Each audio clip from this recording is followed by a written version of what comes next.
Good morning students. BEd first year के second year के paper knowledge and curriculum ज्ञान और पाठ्यचर्या के अंतर्गत आज हम देखने वाले हैं सामान्य और विशिष्ट ज्ञान।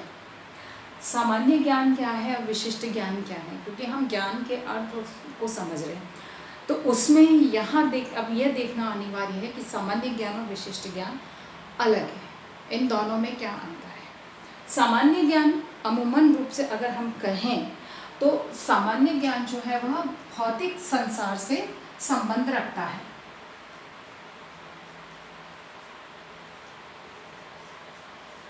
सामान्य ज्ञान जो है वह हमारा भौतिक संसार से संबंध रखता है, जिसे कि हम प्रत्यक्ष रूप में या शब्दों के रूप में देख, समझ, पढ़, सुन सकते हैं।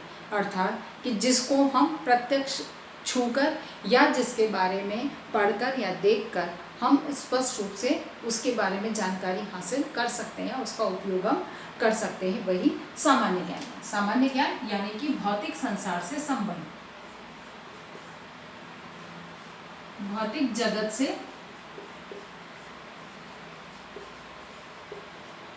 संबंध, ठीक है ना। और विशिष्ट ज्ञान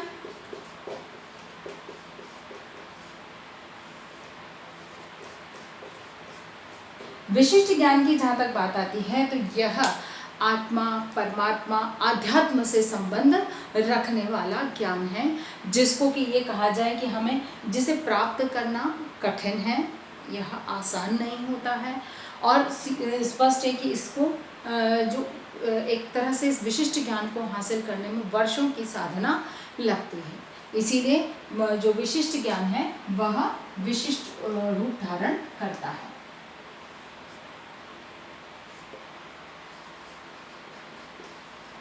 आत्मा, आध्यात्म, पारलौकिक,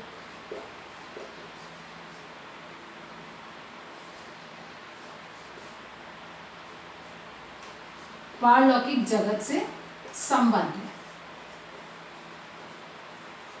ठीक है ना। यानी कि इसे भौतिक जो सामान्य ज्ञान है इसे प्राप्त करना आसान है, सरल है, कम समय में प्राप्त किया जा सकता है। और यह जो है पारलौकिक है, आध्यात्म से संबंध है, आत्मा परमात्मा से संबंध रखता है, जिसे कि प्राप्त करने में वर्षों की साधना का होना अनिवार्य है, तभी हम उसे प्राप्त कर सकते हैं, और इसीलिए इसे विशिष्ट कहा जाता है।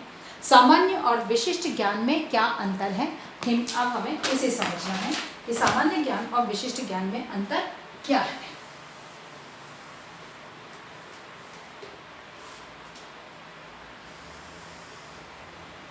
ठीक है, तो सामान्य ज्ञान जो कि भौतिक जगत से संबंध रखता है, जिसे हमने अभी देखा था।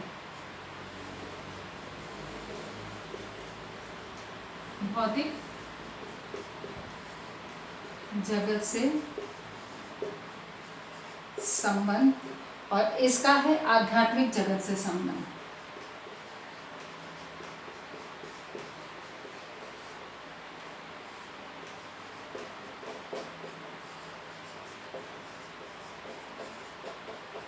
ठीक है, इसका संबंध भौतिक जगत से है सामान्य का, और विशिष्ट का आध्यात्म जगत से है।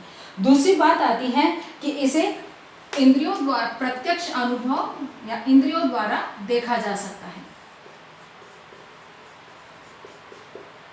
इंद्रियों द्वारा देखा या समझा जा सकता है, ठीक है। जबकि विशिष्ट ज्ञान जो है इसे हम आँखों से या हमारे इंद्रियों के द्वारा इसको हम आँखों से इसे हम नहीं देख सकते हैं।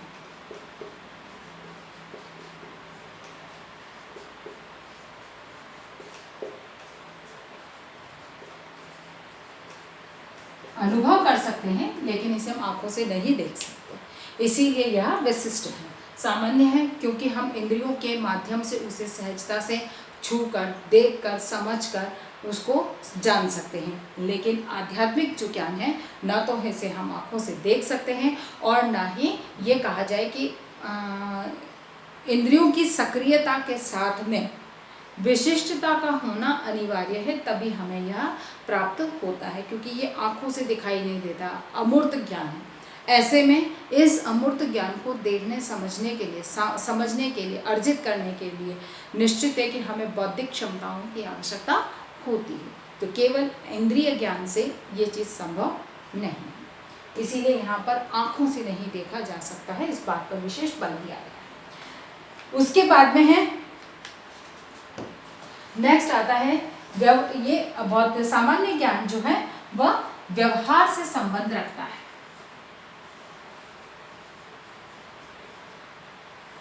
व्यवहार से संबंध रखता है, यानी कि हमारे दैनिक जीवन की जो गतिविधियां हैं, जो क्रियाकलाप है, जो उनके प्रति हमारा व्यवहार, लोगों के कार्यों के प्रति, लोगों के प्रति क्या व्यवहार है, उस पर आधारित होता है। और विशिष्ट ज्ञान जो है वो सांसारिक व्यवहार से परे है।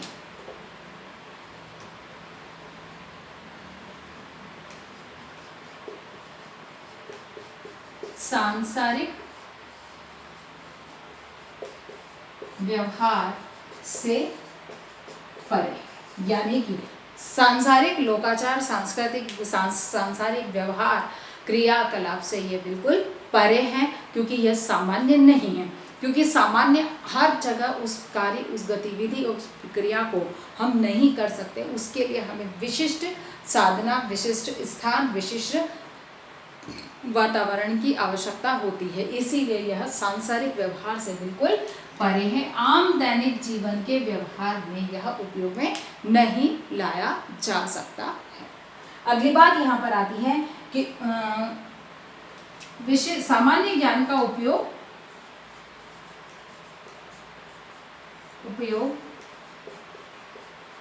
सामान्य व विशिष्ट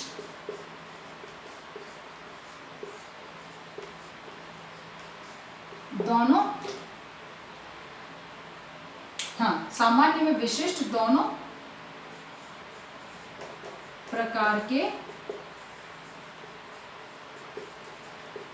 व्यक्तियों द्वारा किया जाता है। ठीक है ना। सामान्य ज्ञान का जो प्रयोग है वो सामान्य और विशिष्ट दोनों प्रकार के व्यक्तियों के द्वारा किया जाता है, और जबकि विशिष्ट ज्ञान विशिष्ट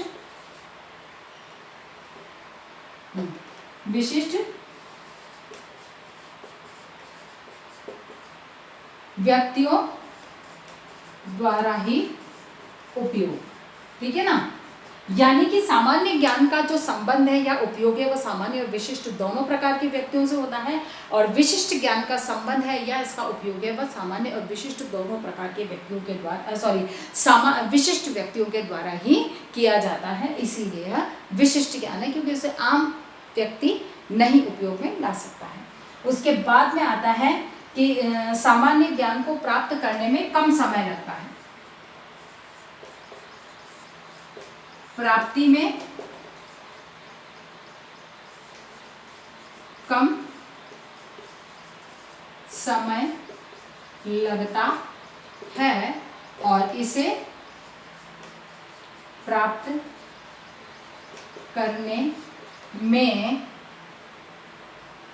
अधिक समय व कठिन है। अधिक समय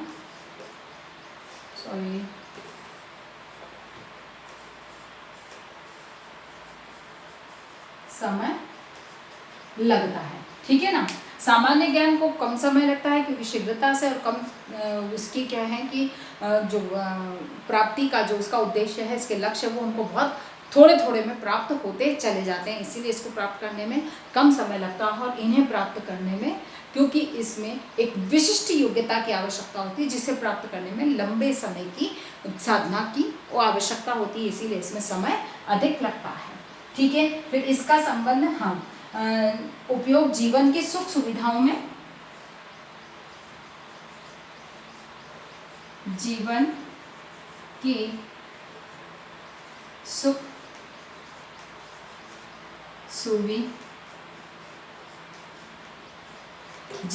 सुख सुविधाओं के लिए उपयोगी। ठीक है। जीवन की सुख सुविधाओं के लिए उपयोगी है, जबकि ये आत्मा की शांति के लिए उपयोगी है।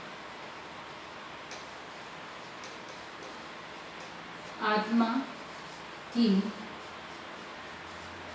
शांति के लिए उपयोगी, ठीक है ना।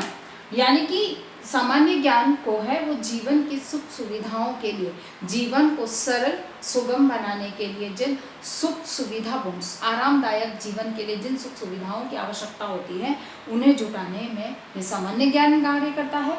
और जबकि यह आत्मा की शांति के लिए यानी कि आत्म संतुष्टि के लिए विशिष्ट ज्ञान कार्य करता है। यानी कि आत्म संतुष्टि से मतलब है कि आत्मा को शांत, आपकी खुद की जो एक संतुष्टि है जिसके माध्यम से आप बहुत कुछ उपयोगी कार्य कर सकते हैं, उस के लिए यह विशिष्ट ज्ञान की आवश्यकता होती है। यह ज्ञान वह है। फिर सामान्य ज्ञान के प्रयोग में प्रदर्शन और वैज्ञानिकता की प्रधानता है। प्रयोग में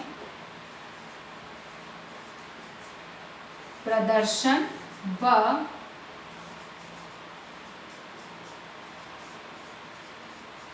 वैज्ञानिकता की प्रधानता है, ठीक है। और इसमें है अनुभव, तर्क और चिंतन की प्रधानता है। अनुभव, तर्क व चिंतन की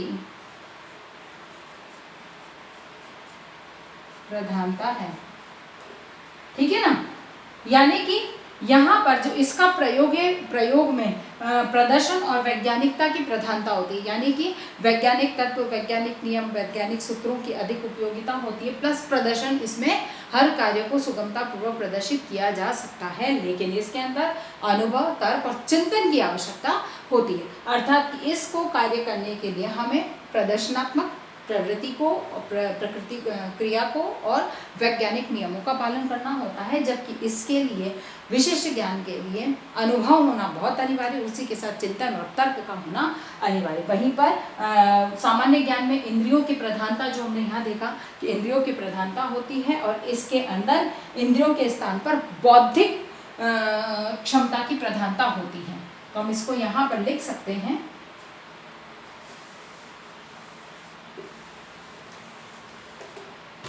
आठवां पॉइंट हमारा इंद्रियों की प्रधानता है, और यहाँ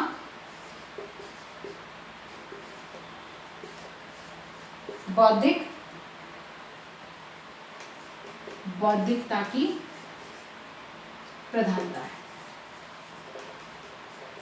ठीक है ना। यानी कि यहाँ पर इंद्रिय जन्य ज्ञान अधिक है और यहाँ पर बौद्धिक जन्य ज्ञान अधिक पाया जाता है। आशा करती हूँ कि मेरी आज की बात समझ में आई होगी। इसी के आधार पर आपको ये प्रश्न करना है कि सामान्य ज्ञान और विशिष्ट ज्ञान में अंतर समझाइए।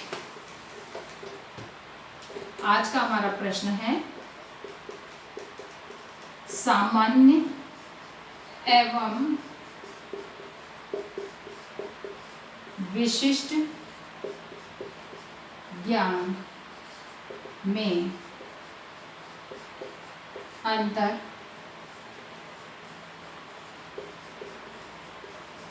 ठीक है। इसी प्रश्न के साथ में कोविड-19 की इस महामारी के दौर में अपने आप को सुरक्षित रखें। बहुत अधिक आवश्यकता होने पे ही घर से निकलें। घर से बाहर निकल रहे हैं तो 3 बातों का ध्यान रखें। मुंह पर मास्क लगाएं, सोशल डिस्टेंसिंग का पालन करें और अपने हाथों को सैनिटाइज करते रहें। स्वस्थ रहें, सुरक्षित रहें। धन्यवाद।